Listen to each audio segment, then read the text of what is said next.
Hello बच्चों, तो आज मैं आपके लिए क्वेश्चन लेके आया हूं। The vapour pressure of pure perfluorocyclohexane are given by the following equation.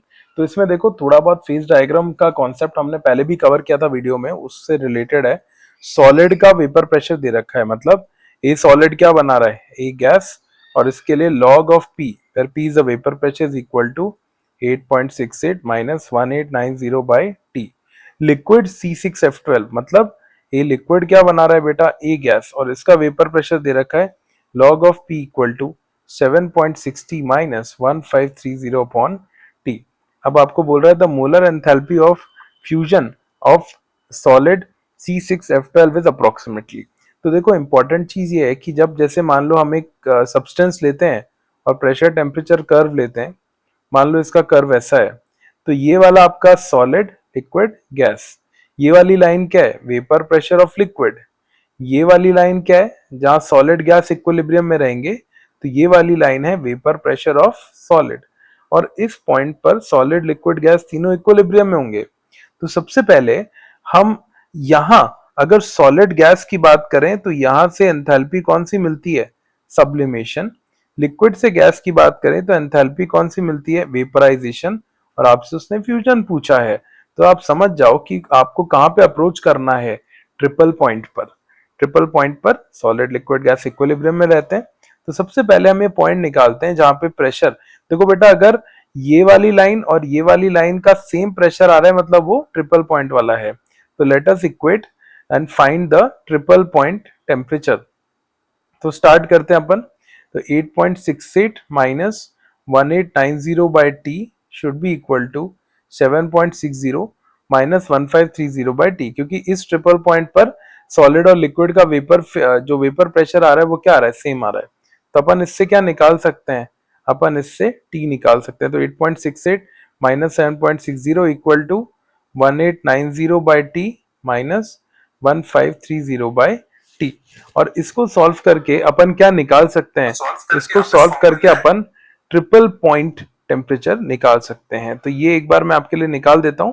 ये 8.68 माइनस 7.60, ये आ गया 1.08 इक्वल टू 18 1890 माइनस 1530, ये आ गया 360 बटे टी। और टी कितना आ गया, टी आ जाएगा 360 अपॉन 1.08। तो टी आ गया 360 divide by 1.08, which is 333.33 kelvin.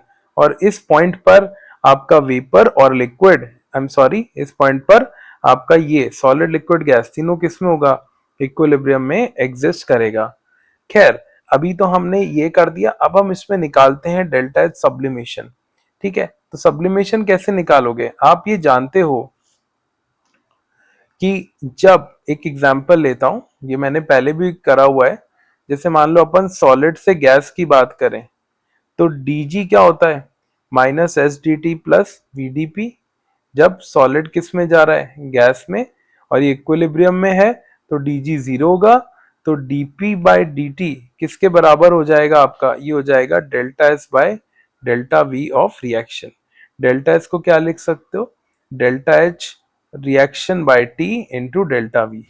ये आप लिख सकते हो जब कोई भी दो फेजेस किस में होते हैं, इक्विलिब्रियम में होते हैं। अब आप इसके अंदर सोचो कि दो फेजेस सॉलिड और गैस इक्विलिब्रियम में है, तो डेल्टा एच क्या होगा, डेल्टा एच होगा डेल्टा एच सब्लिमेशन, और डेल्टा वी क्या होगा, volume of gas minus volume of solid. खैर, अपन इसको लिख देते हैं, dp बाई dt क्या हो जाएगा, delta H sublimation by T into delta we, ये हो जाएगा। और इसको आप थोड़ा सा और सिंप्लीफाई करके लिख सकते हो, dp equal to delta H sublimation by T. Delta V को क्या लिख सकते हो, वॉल्यूम ऑफ गैस, या इसको इंटू डी टी कर दो। और वॉल्यूम ऑफ गैस को क्या लिख सकते हो एक मोल के लिए, आर टी बाय पी। तो अब आपके पास क्या हो जाएगा, अब आपके पास आ जाएगा dp equal to delta H by T into R T by P. तो ये p ऊपर आ जाएगा, ये dt आ गया, और इसको आप इंटीग्रेट करोगे तो आपको मिल जाएगा p, है ना, ये आपका dp by p is equal to delta H by R T square dot D T. इसको इंटीग्रेट कर दो तो आपको मिलेगा ln ऑफ p, है ना। इसको इंटीग्रेट करेंगे अपन तो आपको क्या मिल जाएगा, आपको मिल जाएगा ln of p is equal to delta H sublimation minus delta H sublimation by R T plus constant, है ना। और इसी फॉर्म में आपका इक्वेशन आ रहा है, देखो ये लॉग है तो आप ln को किस में कन्वर्ट कर दोगे, ln को आप कन्वर्ट कर सकते हो log में, तो इसको कर दोगे log of p equal to minus delta H sublimation by 2.303 R T plus constant, ये आ जाएगा। तो ये आपका किस लाइन के लिए है, जब सॉलिड और कौन इक्विलिब्रियम में है, गैस।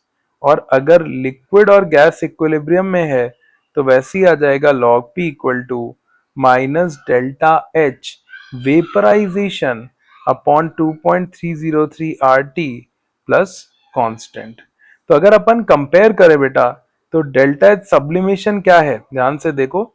डेल्टा एच सब्लिमेशन ये वेपर प्रेशर है सॉलिड का, तो डेल्टा एच सब्लिमेशन है कितना, -1890। अब देखो इसमें ध्यान से देखना, डेल्टा एच सब्लिमेशन बाय 2.303 आ रहा है टी का कोएफिशिएंट, ये पूरा, ठीक है ना। तो इसके अंदर डेल्टा एच सब्लिमेशन 1890 किसके बराबर है, अगर अब मैं ध्यान से देखूं तो यहाँ पे मुझे मिलेगा क्या, 1890 is equal to what, minus delta H sublimation by 2.303 R. और अगर मैं इसको देखूं तो यहाँ कोएफिशिएंट क्या है, -1530 is equal to minus delta H vaporization upon 2.303 are.